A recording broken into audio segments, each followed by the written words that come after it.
Lucas capítulo 4 é a leitura dessa manhã. Nós estamos no tempo da Epifania, o tempo em que nós refletimos sobre a vida e o ministério público de Jesus, a sua trajetória aqui na terra que o levou até a cruz. Lucas capítulo 4, versículo 14 é o texto que nós vamos ler essa manhã. Lucas capítulo 4, versículo 14. Quem achou aí, quem está pronto, diga amém. Então vamos ler. Lucas 4:14 diz assim: Então Jesus, no poder do Espírito, voltou para a Galiléia, e a sua fama correu por toda aquela região, e ensinava nas sinagogas, sendo elogiado por todos. Jesus foi para Nazaré, onde havia sido criado. Num sábado entrou na sinagoga, segundo o seu costume, e levantou-se para ler. Então lhe deram o livro do profeta Isaías, e abrindo o livro, achou o lugar onde está escrito: O Espírito do Senhor está sobre mim, porque ele me ungiu para evangelizar os pobres, enviou-me para proclamar libertação aos cativos e a restauração da vista aos cegos, para pôr em liberdade os oprimidos e proclamar o ano aceitável do Senhor. Tendo fechado o livro, Jesus o devolveu ao assistente e sentou-se. Todos na sinagoga tinham os olhos fixos nele. Então Jesus começou a dizer: Hoje se cumpriu as escrituras que vocês acabam de ouvir. Todos davam testemunho dele e se maravilhavam das palavras cheias de graça que lhe saíam dos lábios, e perguntavam: Não é este o filho de José? Então Jesus disse: Sem dúvida, vocês citarão para mim o provérbio: médico, cura-se a si mesmo. Dirão: tudo o que ouvimos que você fez em Cafarnaum, faça também aqui na sua terra.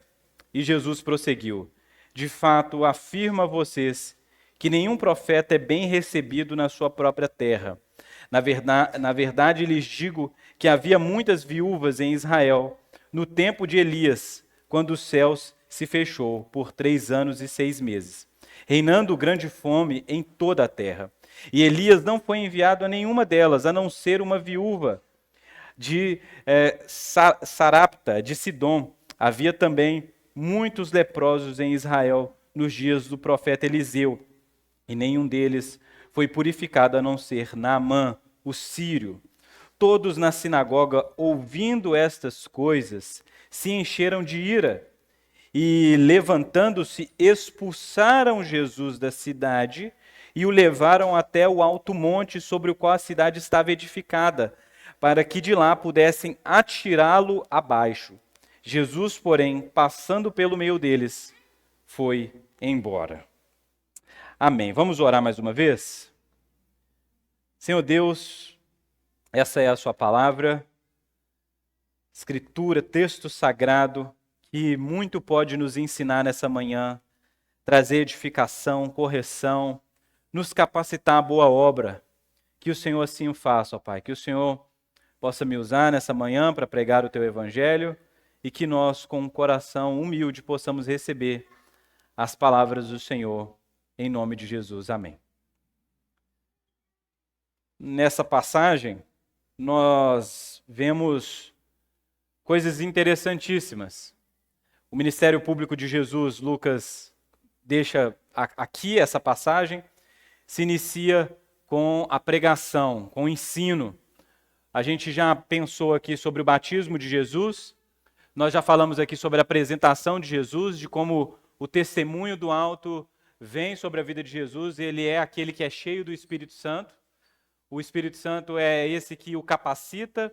Nós não expomos esse ano aqui o texto da tentação de Jesus, onde o Espírito Santo leva Jesus ao deserto para ser tentado e preparado. No entanto, a gente sabe que essas coisas já aconteceram. O Espírito Santo está conduzindo, enchendo, capacitando Jesus. e agora no poder do Espírito Santo, ele volta para Galiléia. A Galiléia é uma região mais afastada de Jerusalém. O ministério de Jesus, nesse primeiro momento, se concentra nas áreas periféricas, rodeadas por outras cidades gentílicas. Nas pregações passadas, a gente falou sobre o casamento em Cafarnaum, de como ali Jesus realiza o seu primeiro milagre da transformação de água em vinho. Ou seja, Jesus está realizando milagres. De lá para cá, Jesus já viveu muitas coisas. As pessoas conheceram a fama de Jesus. É o que o versículo 14 diz, olha lá. Então Jesus, no poder do Espírito, voltou para a Galiléia e sua fama correu por toda aquela região. Jesus se tornou famoso, os seus atos se tornaram famosos, conhecidos de muitas pessoas na região da Galiléia, perto do Mar Morto. Então ele era uma pessoa conhecida por seus atos, palavras, por seus milagres, curas, por aquilo que ele estava realizando. E ele tinha o costume de ensinar nas sinagogas. Assim como Lucas, em Atos, vai falar das missões dos apóstolos, que, por exemplo, o apóstolo Paulo também tinha esse hábito. Quando ele chegava em uma cidade, o primeiro lugar que o apóstolo Paulo encontrava para pregar o evangelho, a porta que se abria para pregar o evangelho, era na sinagoga. Porque na sinagoga, os judeus se reuniam aos sábados para, habitualmente, fazer as leituras do texto sagrado. Então, Paulo era um fariseu, ou seja, tinha essa premissa de poder falar na reunião pública. Jesus também. A gente vai ver que Jesus ele tem essa característica do mestre. Ele também é visto como mestre e tem essas oportunidades de poder falar nesses lugares públicos. O que é a sinagoga, né? Para quem está pensando assim. Mas Deus não tinha mandado a gente cultuar no templo? Por que tem agora a sinagoga? O Emerson, que é o professor nosso das histórias por trás da história, né? Ontem a gente teve isso. A gente olha no período do exílio babilônico, né? Que as primeiras sinagogas elas começaram a surgir ali, né? 10 famílias se reuniam, então, e começavam essas reuniões onde eles podiam meditar sobre os escritos sagrados e assim manter a sua fé fora de Jerusalém. Lembra? Eles estão, o povo de Israel foi exilado, está na Babilônia ali, não tem mais templo onde cultua. Cultua-se agora quando essas, no mínimo, 10 famílias se juntam para poder ler os textos sagrados e preservar a fé. Então, os judeus, eles herdaram isso e mantiveram isso para depois que eles voltaram também para Jerusalém. Então, o território de Israel, ele tinha várias sinagogas. Então, a fé, ela foi mantida e cultivada por meio desses lugares, que eram lugares para que você pudesse aprender mais do texto sagrado, principalmente aos sábados. E Jesus tinha esse hábito de fazer isso na Galiléia. E o versículo 16, então, a gente vai entrar propriamente nesse trecho da história onde ele está em Nazaré. Algo a se notar aqui, né, para você pensar enquanto nós vamos lendo. O ensino de Jesus, a fama de Jesus, ela vai cativando todo mundo. O ensino de Jesus é extraordinário. No entanto, quando Jesus vai começar a aplicar o seu sermão, você vai ver que isso vai causar um certo desconforto. É como se as pessoas gostassem daquilo que Jesus começa a falar e depois, quando elas veem a implicação daquilo que Jesus falou nas próprias vidas, elas começassem a odiar. Eles amam o pregador quando ele abre a Bíblia, começa a pregar, mas depois eles, não, isso aí para mim não. Para mim não vai servir não. Então a gente vai ver que é muito fácil a gente ficar... a gente ser tomado por esse elogio. Nossa, eu amo esse pregador, ele prega o texto tão bem, mas aí quando as aplicações começam a ir contra a nossa vida, nos exige mudança, a gente começa a mudar os nossos gostos. Isso é uma coisa comum na humanidade. Toda vez que alguém mexe lá dentro, onde a gente não gosta que mexe, a gente fica ali, não quero mais ouvir essa pessoa, não quero mais ouvir o que ela diz, não. Então a gente tem um sério problema com a verdade, né? Obviamente, Jesus aqui, as pessoas também rejeitaram Jesus e a gente acabou de ler, ele chega nesse ponto final, que é expulso da cidade. Como pode, no primeiro momento, você admirar Jesus, elogiar Jesus, e no segundo momento, você expulsar ele da cidade, da sua vida? Primeiro você canta, entra na minha casa, entra na minha vida, e depois você sai daqui, não é isso? Então, você pensa como que nós somos... quebrados, né? O ser humano. Versículo 16, então, leia aí comigo. Jesus foi para Nazaré. Nazaré é a cidade onde Jesus cresceu, né? Jesus nasceu em Belém. Depois de um tempo de perseguição, ele vai para o Egito, né? Vive ali uma parte da sua infância. Depois, quando os seus pais voltam para se estabelecer em Nazaré. Então, essas pessoas aqui conheciam Jesus, viram Jesus brincando e correndo no meio da igreja, da sinagoga, né? Pensemos assim, eu lembro de Jesus, Jesus é aquele menino que chegava ali. Eles sabiam quem era Jesus. Jesus foi para Nazaré, onde havia sido criado. Num sábado, entrou na sinagoga segundo o seu costume. Era costume de Jesus frequentar a sinagoga. Pense sobre isso. Era costume de Jesus frequentar aquele lugar. Não só para ensinar, mas era costume de Jesus chegar lá e ficar em um lugar específico e ouvir o que aquelas pessoas, aqueles homens estavam expondo. Penso eu, será que nós somos mais especiais do que Jesus para não desenvolvermos certos hábitos de congregar? Irmãos, Jesus tinha um hábito de ir na sinagoga aos sábados, de estar ali diante da palavra, de escutar a palavra por meio de outra pessoa. Mas muitos de nós se sentem tão especiais, tão autossuficientes, que falam, eu não preciso de igreja, eu não preciso que alguém me ensine, porque, por exemplo, eu mesmo tive que, direto eu enfrento essas coisas, né? De alguém chegar em uma das nossas publicações, da igreja, do IBTM, né? Tá falando com os meninos que a gente tá cheio, tem uns haters que aparecem, né? E a pessoa vê lá, a gente falando assim, vamos fazer um curso de teologia, a gente vai ensinar isso, e sempre aparece alguém amargurado, porque passou por uma má igreja, porque teve contato com um falso pastor, não sei. A pessoa vem cheio de espinhos e amargurada e fala, eu não preciso de igreja, eu não preciso que alguém me ensine a Bíblia, eu tenho comunhão com Deus na minha casa, eu tenho comunhão com... Eu não preciso disso, isso aí é roubalheira, isso aí é um absurdo, isso aí é gente fraca, gente que não... Eu falei, calma, irmão, as suas experiências ruins, elas não podem definir o que é isso para nós.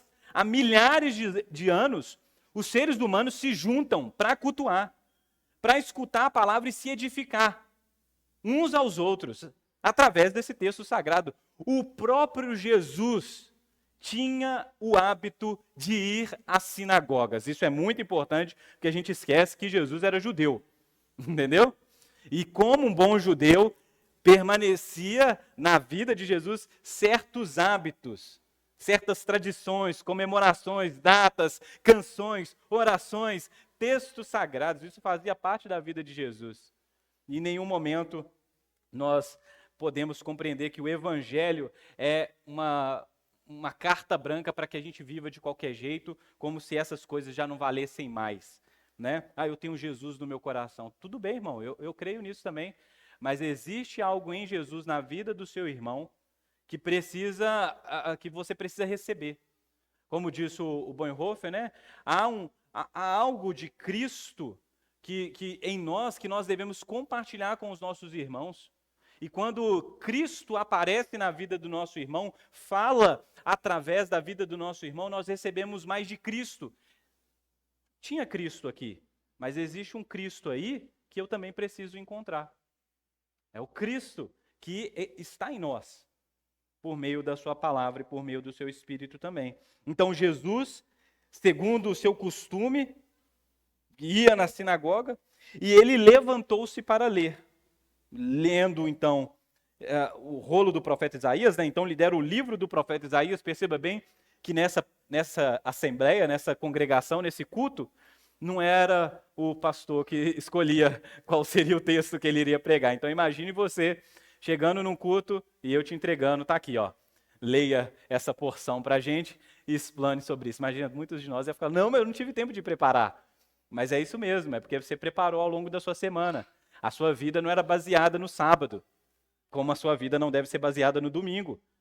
Então é só no domingo que eu escuto a palavra de Deus, só no domingo que eu leio a palavra de Deus. Não, a sua vida devocional, a sua vida diária em contato com as Escrituras, sua reflexão, oração, você estaria pronto. Obviamente, algumas pessoas mais, aquelas pessoas que eram os rabinos, né, os mestres, os anciões, eles se esperava mais deles, e é natural a gente se esperar mais de cristãos mais velhos, maduros, não falo nem de idade, falo de mais tempo de evangelho. É comum, a gente deveria ter isso como algo comum. Os cristãos que chegaram antes, né, como diz aí outra pessoa, quando eu cheguei na missão era tudo mato, não é isso? Tem gente que congregou lá, quando você entra na nossa salinha, você vê as fotos, eu cheguei na igreja que era tudo mato. É isso, se espera dos mais antigos que sejam mais maduros. A gente sabe que nem sempre é assim. Que algumas pessoas, elas simplesmente vão deixando a vida passando e tal, e não amadurecem. Mas era comum os mais velhos, os anciões, aqueles mais antigos, serem pessoas confiáveis para pregar o evangelho, para aconselhar, para cuidar uns dos outros. Isso deveria ser assim na nossa vida também. Então, meu irmão, se você tem muito tempo de igreja, muito tempo de evangelho, é esperado de você que você também seja essa pessoa apta a ensinar na sua casa, a ensinar onde você estiver. Não deixe isso só para mim, não. Porque aqui é um pregador para esse tanto de gente. Não vai dar certo se você ficar esperando tudo de mim, não. Você precisa desenvolver essa certa maturidade para pregar o evangelho nos ambientes onde você frequenta.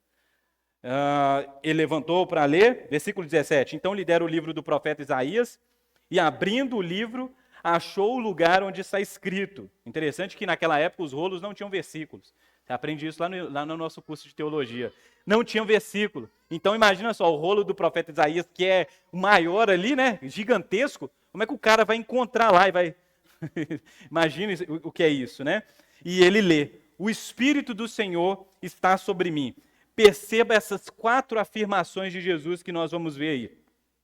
O Espírito do Senhor está sobre mim, porque Ele me ungiu para evangelizar os pobres, enviou-me para proclamar libertação aos cativos, restauração da vista aos cegos, para pôr em liberdade os oprimidos, e aí, por fim, proclamar o ano aceitável do Senhor, o ano do jubileu.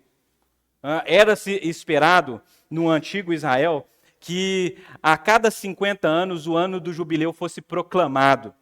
O ano do jubileu era um decreto que deveria vir sobre toda a nação, onde praticamente Israel era reiniciada. As terras iriam descansar, os animais, a nação iria descansar, aquele que estava escravizado seria liberto, aconteceria então um ato de equidade, onde a misericórdia, onde paz, libertação viria sobre todas as pessoas.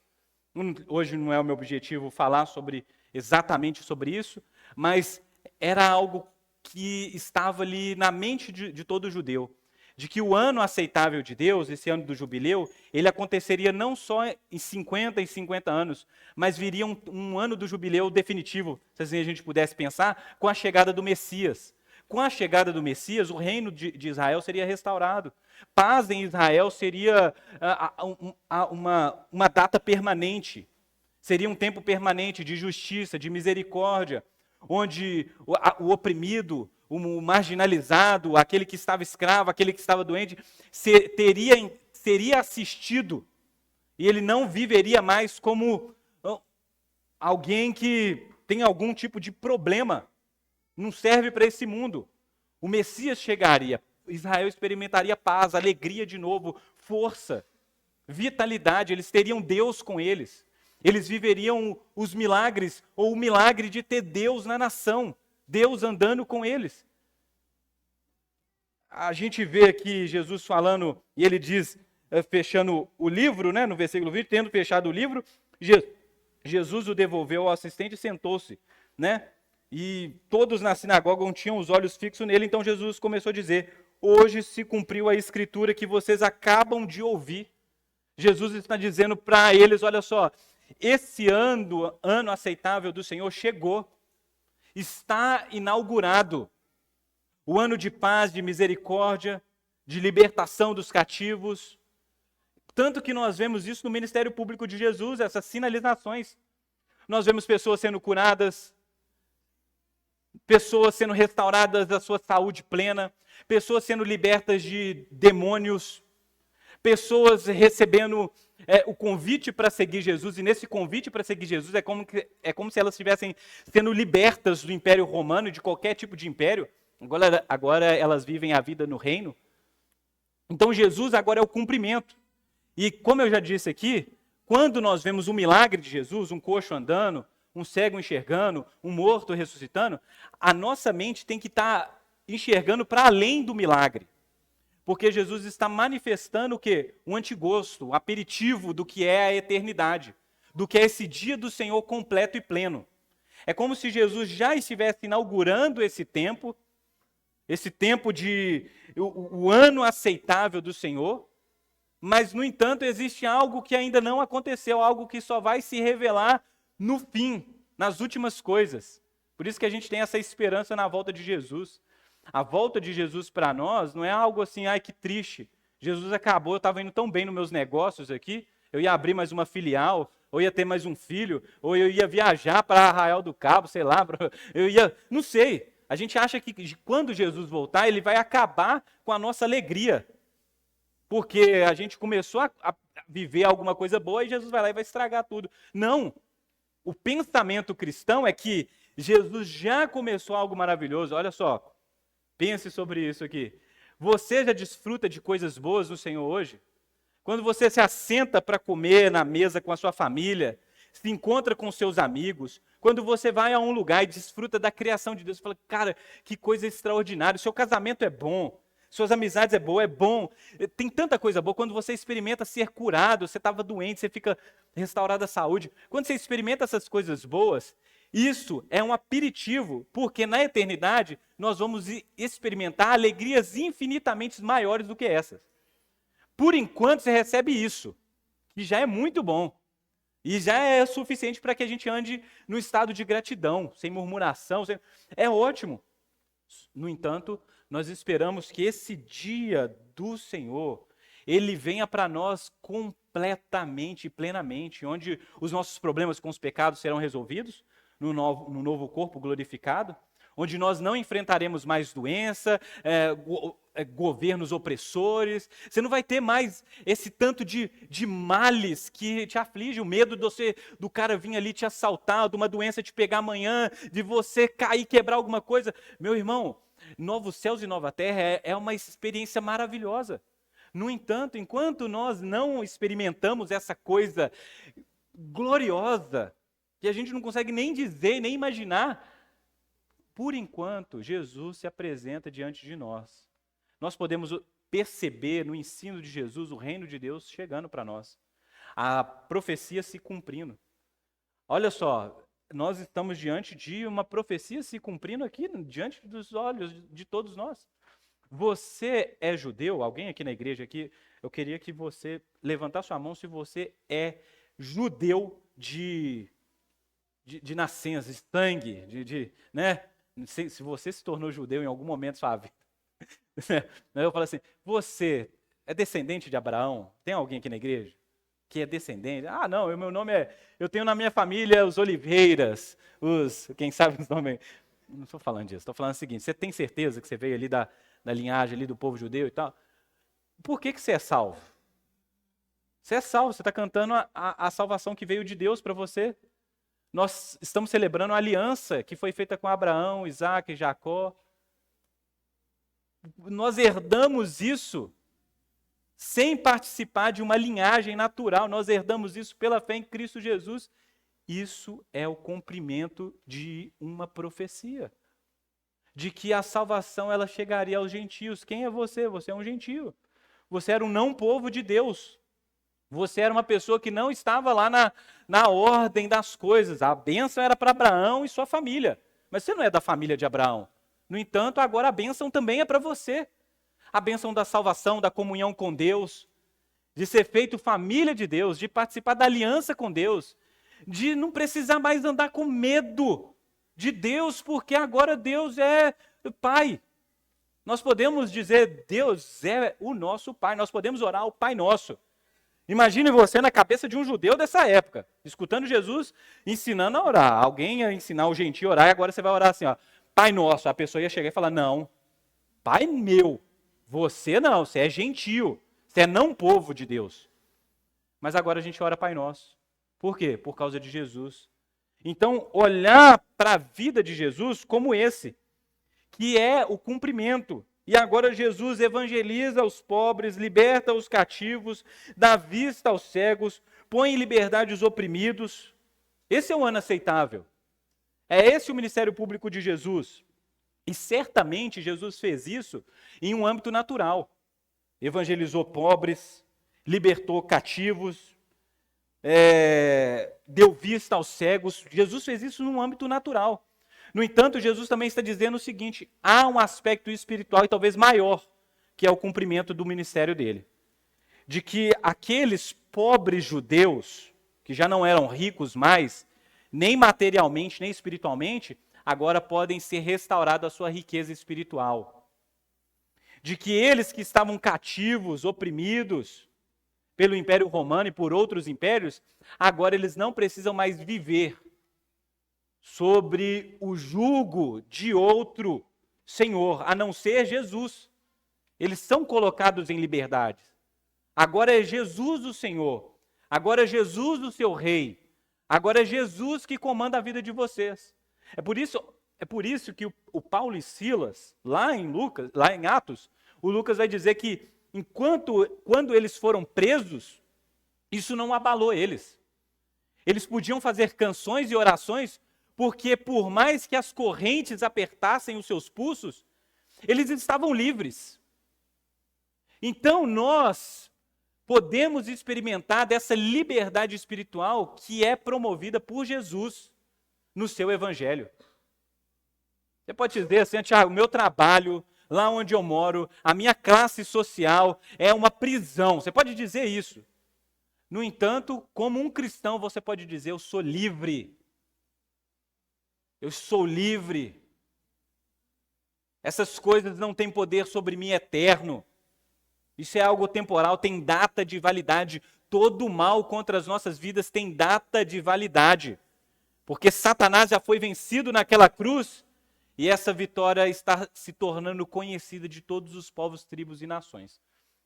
Chegará um dia que nós veremos com os nossos olhos essa libertação total. No entanto, nós já podemos experimentar isso com os nossos olhos espirituais, os olhos da fé. O Espírito do Senhor está sobre mim. No poder do Espírito Jesus anda. Ele é esse que tem o poder, que dentro de si opera o poder. Esse que é ungido, o capacitado de Deus para libertar, para dar vista aos cegos, pôr em liberdade os oprimidos e para proclamar o ano aceitável do Senhor. Então isso é maravilhoso. Isso é a mensagem de libertação, de salvação, de alegria, de graça. Quem não ficaria feliz em escutar isso, gente? De que você agora será liberto. De que as suas doenças serão saradas. De que Deus agora será o seu Deus. Você será o povo de Deus agora. Isso é maravilhoso. Quando Jesus fala que esse dia chegou, hoje se cumpriu, a escritura que vocês acabam de ouvir, ou seja, hoje Isaías, acabou Isaías, aqui ó, sua profecia se cumpriu. Algumas pessoas disseram: não é este o filho de José? Final do versículo 22 diz isso. Não é esse o filho de José? A gente não via esse menino correndo aqui na sinagoga? A gente não escutou o chorinho dele? Eu lembro disso. Eu estava aqui quando ele nasceu, quando ele cresceu. A gente estava aqui. Então Jesus, percebendo, as pessoas se maravilhavam, porque nas palavras de Jesus haviam graça. Era algo bom de se ouvir a primeiro momento. Então Jesus, percebendo o que viria, diz: sem dúvida vocês citarão para mim o provérbio: médico cure a si mesmo. Dirão: tudo o que ouvimos que você fez em Cafarnaum, faça também aqui na sua terra. Perceba bem. Jesus percebeu que após o seu discurso, cheio de graça, as pessoas ficaram impressionadas. No entanto, aquelas pessoas também poderiam exigir não só o discurso de Jesus, mas os atos de Jesus. Jesus, a gente sabe da sua fama. A gente sabe que o Senhor multiplicou água em vinho e que operou sinais extraordinários aí por onde o Senhor andou. O discurso foi maravilhoso, mas nós queremos ver a coisa acontecendo. Faz aqui também, em Nazaré. Cadê os milagres em Nazaré? Onde estão aquelas maravilhas, aquelas coisas extraordinárias? Nós queremos isso também. E Jesus diz: de fato, afirmo a vocês que nenhum profeta é bem recebido em sua própria terra. De alguma maneira, aquelas pessoas elogiam o discurso de Jesus, mas não recebem bem Jesus. Eu fico imaginando como é possível isso, e é possível isso. Como as pessoas podem rir na sua cara, como as pessoas podem olhar e falar: cara, que sermão extraordinário. Eu não estou falando isso para mim não, viu? Estou falando que a gente pode ver um pregador, ver uma pessoa e falar: cara, muito bom. No entanto, eu não quero você aqui não. Isso é muito possível. Isso é muito possível. De fato, afirmo a vocês, nenhum profeta é bem recebido na sua própria terra. Na verdade, lhes digo que havia muitas viúvas em Israel no tempo de Elias. E aqui a gente faz essa transição para o discurso de Jesus, para a surpresa daquelas pessoas. Elas começam a ficar surpresas agora porque Jesus vai falar dos atos soberanos de Deus. E como diz o John Riley, ele fala o seguinte: de todas as doutrinas da Bíblia, nenhuma é tão ofensiva aos homens quanto a soberania de Deus na aplicação da salvação. De todas as doutrinas, de tudo que esse texto sagrado ensina, quando a gente começa a descobrir aqui a doutrina da soberania de Deus, de que Deus é livre para fazer o que Ele quiser, isso é extremamente ofensivo aos nossos ouvidos. A gente odeia o fato de Deus ser todo-poderoso. Mesmo citando Deus todo-poderoso, Criador dos céus e da terra. Porque quando Deus age no seu poder e sua soberania, a gente fala assim: ah, mas aí Deus está... Não, Ele está impondo a sua vontade sobre mim. Quem nunca se questionou? Deus, eu não... Isso que está acontecendo comigo não pode ser assim. Como se Deus estivesse errado nos seus atos e na sua vontade para as nossas vidas. A gente tem dificuldade de aceitar aquilo que Deus tem na sua eternidade, os seus planos. E a gente faz perguntas e perguntas e questionamentos e questionamentos. E de novo eu cito o apóstolo Paulo. Quem é o homem para dizer para Deus: Deus, por quê? Se nós somos criaturas, se nós somos criação. Se ninguém aqui aconselhou a Deus no início das coisas. Deus não pediu conselho para ninguém. Você não estava lá quando essa coisa foi criada. Você não estava lá. Mas essa doutrina ofende a nós. E é o que Jesus vai dizer aqui. Na verdade, lhes digo, versículo 25, que havia muitas viúvas em Israel no tempo de Elias, quando o céu se fechou por 3 anos e 6 meses, reinando grande fome em toda a terra. E Elias não foi enviado a nenhuma delas, a não ser a viúva de Sarepta, ou seja, uma gentia, uma viúva de Sidom. Havia também o profeta Eliseu, e nenhum deles foi purificado, nenhuma pessoa de Israel foi purificada, a não ser Naamã, o sírio. Deus deu profeta a Israel, que tinham essa capacidade de realização de milagre. No entanto, esse profeta não realiza milagres em Israel, mas realiza milagres entre gentios. Imagina como isso é ofensivo a um judeu. E agora a coisa ficou ofensiva mesmo. Como se Jesus estivesse distribuindo isso gratuitamente. Mas lembra, o nosso Senhor Jesus conhece os corações dos homens. Ele não está ofendendo alguém aqui sem motivo. Não tá? Esse discurso aqui não é sem motivo, sem direção. Assim como Israel rejeitou os seus profetas, Jesus estava dizendo: eu também sou um profeta. E também serei rejeitado. Está no sangue de vocês a rejeição. Vocês estão acostumados com isso. Nós percebemos isso na vida e no ministério público de Jesus. De como tantas vezes Jesus foi rejeitado, de como as pessoas questionavam, viam os milagres, viam o discurso, viam as maravilhas e simplesmente perseguiam Jesus, tentavam encontrar algo que pudesse incriminá-lo, alguma coisa onde Jesus pudesse ser pego em algum tipo de pecado. De como essas pessoas estavam acostumadas com isso, elas fizeram isso com os profetas. No entanto, Deus, na sua soberania, passa por isso e alcança pessoas e continua alcançando pessoas. A missão de Jesus, ela não é uma missão que vai e deixa... Jesus foi à toa, em vão. Jesus sempre fala a corações. Jesus sempre realiza os milagres.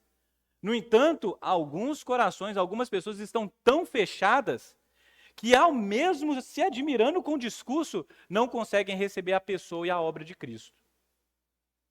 Os profetas são provas disso. E como Deus ainda usou os profetas para abençoar pessoas, mesmo que essas pessoas não eram parte do povo de Deus. De como, desde os profetas, a salvação já está sendo indicada, de que Deus estenderia a sua boa mão para além dos territórios de Israel. De como gentios iriam experimentar de salvação, de milagres, de cura, de libertação também. Porque o evangelho era evangelho para a humanidade. Não era o evangelho para uma etnia. A bênção não era para uma etnia. A bênção é para a humanidade. E Jesus está indicando aqui de que ele alcançaria outros de fora de Israel e dentro de Israel, principalmente Nazaré aqui, essas pessoas não seriam alcançadas, elas rejeitariam Jesus. De alguma maneira, Deus também os rejeitou.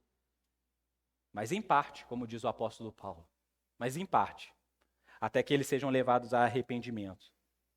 Você pode ler isso em Romanos 9, 10 e 11. Versículo 28 aqui. Todos na sinagoga, todos. Eu fiquei tentando ver se alguma versão falava alguns. Mas todos na sinagoga, ouvindo estas coisas, se encheram de ira.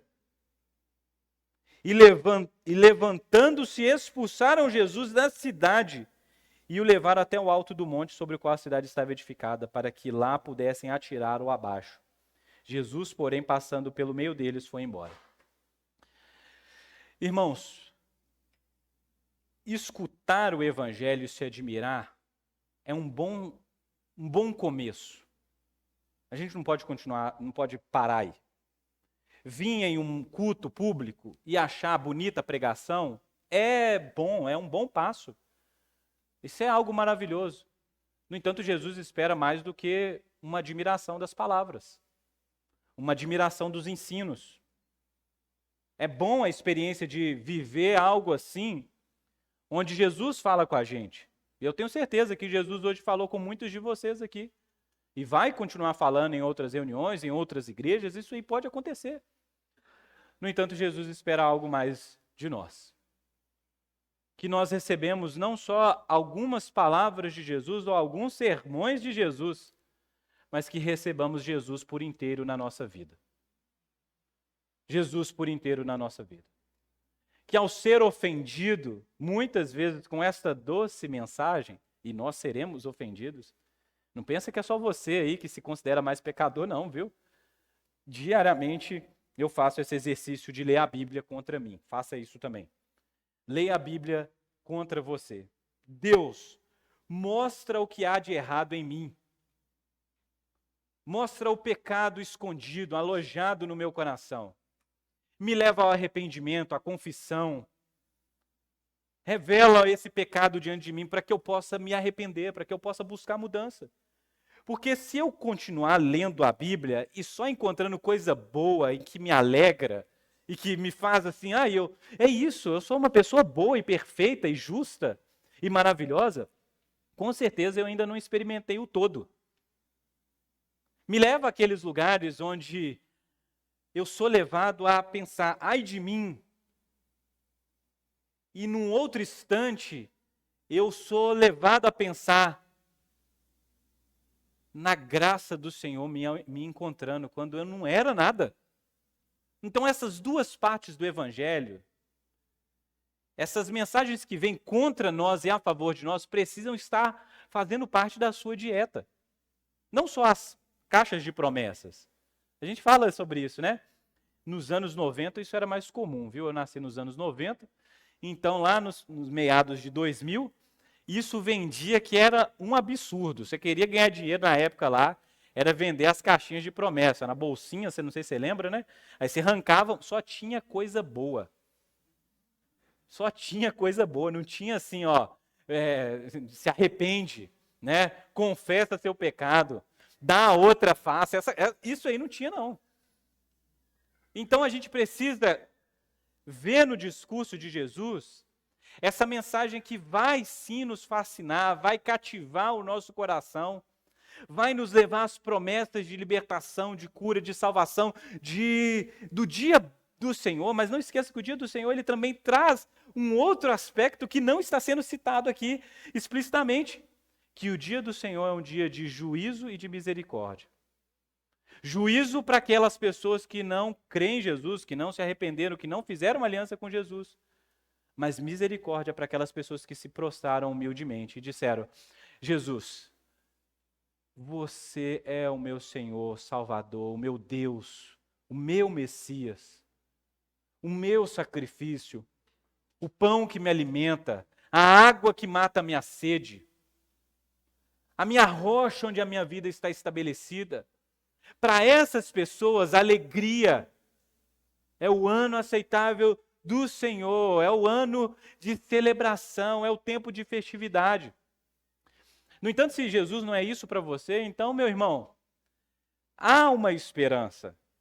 Há uma esperança, porque se você não é essa pessoa que ainda se ligou a Jesus pela fé no seu sacrifício, na sua obra de redenção, no sacrifício que nos justifica, se você não é esse tipo de pessoa, há uma esperança, porque o fim ainda não chegou. O fim ainda não chegou, você ainda está vivo, você ainda está respirando. Deus ainda está insistindo com você, porque Ele ainda te traz nesse lugar que você escuta a palavra, você liga o rádio, sintoniza no lugar, pessoas conversam com você, então Deus te chama. E se Deus te chama, diga hoje mesmo. Não sei como, não sei de que forma e nem sei se consigo. No entanto, eu sigo Jesus. É Jesus caminhando, e a epifania é isso, é Jesus andando. É Jesus andando, entra na sinagoga, é Jesus andando e vê os pescadores, e é Jesus andando e vê o cara na coletoria, é Jesus andando e convidando pessoas, vem e me segue, vem porque o dia da salvação chegou. Nós cantamos hoje aqui nessa manhã, Cristo tem poder para salvar. O Deus soberano é todo poderoso, Ele tem poder para salvar. Você que escuta a mensagem do Evangelho hoje, vá para a sua casa com isso na sua mente. Deus deseja me salvar. E eu não quero rejeitá-lo. Eu não quero expulsá-lo. Não vou expulsar ele. Sai daqui, eu não quero mais ouvir essas palavras. Eu não quero mais ouvir o seu ensino, eu não quero mais ouvir você dizendo isso, revelando os meus pecados. Não seja esse tipo de gente que tampa os ouvidos, como na pregação de Estevão, que pregava o puro evangelho e as pessoas tampavam os seus ouvidos e rangiam os dentes porque a pregação era dura demais, exigia arrependimento. Mas hoje Deus também exige arrependimento de nós, de cristãos e não cristãos, de salvos e não salvos, porque arrependimento é algo do dia. Todo dia você percebe pecado que precisa ser levado à cruz, para que na cruz possa encontrar também a sua salvação.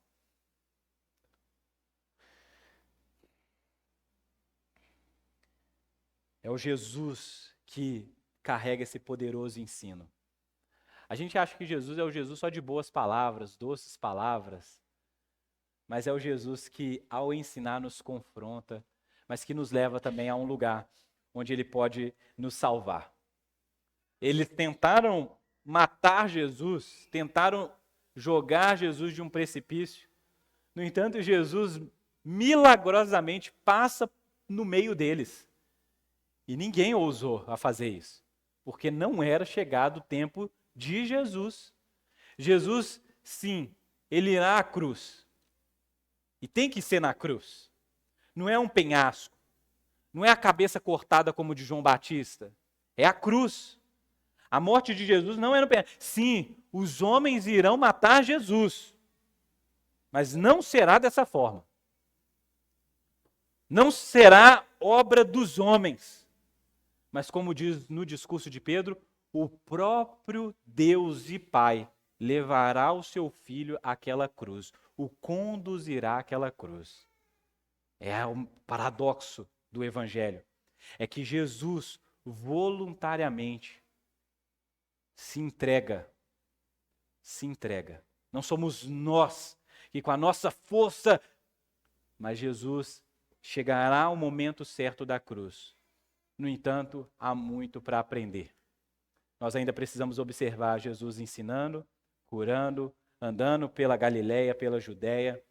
A gente ainda precisa escutar as pegadas de Jesus naquele solo arenoso, rochoso. A gente ainda precisa ouvir as canções.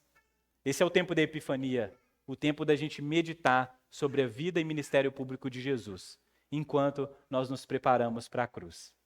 Amém?